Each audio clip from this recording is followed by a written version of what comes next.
What is faith? Well, over time, words have a tendency of changing their meanings. In fact, some words have come to mean the exact opposite of what they used to mean.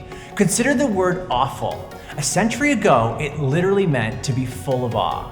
Testifying to an awful sunset would have been communicating reverence for the event. But I'm sure none of the husbands listening to me right now woke up this morning, turned to their wives, and said, "Honey, you look awful today." No, that's a bad idea. Well, why? Today, the word almost exclusively is used to describe something that's extremely unpleasant or distasteful. So ironically, the term awful has come to mean the opposite of what it used to mean. I think the same is true of the word faith. Today, some people use the word faith to mean believing something without evidence. So Mark Twain, he famously wrote, "Faith is believing in what you know ain't true." This is what most people call blind faith. But this isn't how the biblical authors use the word. To illustrate my point, just look at the reason why John wrote his gospel account. He says, "Now Jesus did many other signs in the presence of his disciples, which are not written in this book. But these are written so that you may believe that Jesus is the Christ, the Son of God, and that by believing you may have life in his name." The reason John wrote about Jesus' signs and wonders, the miracles that he performed, was to provide trustworthy eyewitness evidence so that readers, you and I, would put our faith in Christ. Does that sound like John didn't care about evidence? Does John believe in blind faith? Absolutely not.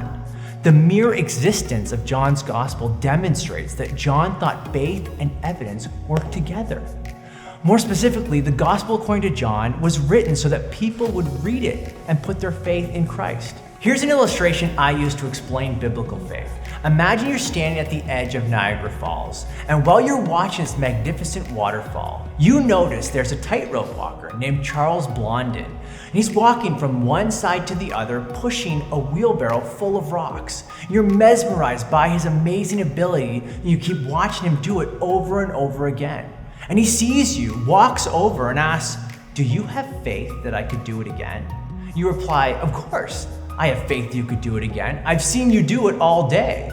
And then he dumps the rocks out and he says, "Okay, climb in the wheelbarrow." Do you get it? It's not mere intellectual assent.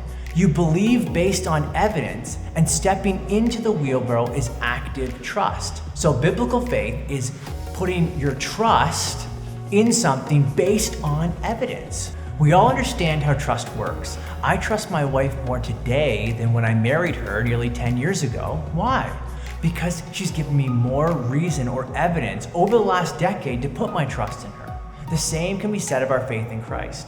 After assessing what Christ has done and is doing, we respond by putting our trust in him. So what is faith? Biblical faith is active trust based on evidence.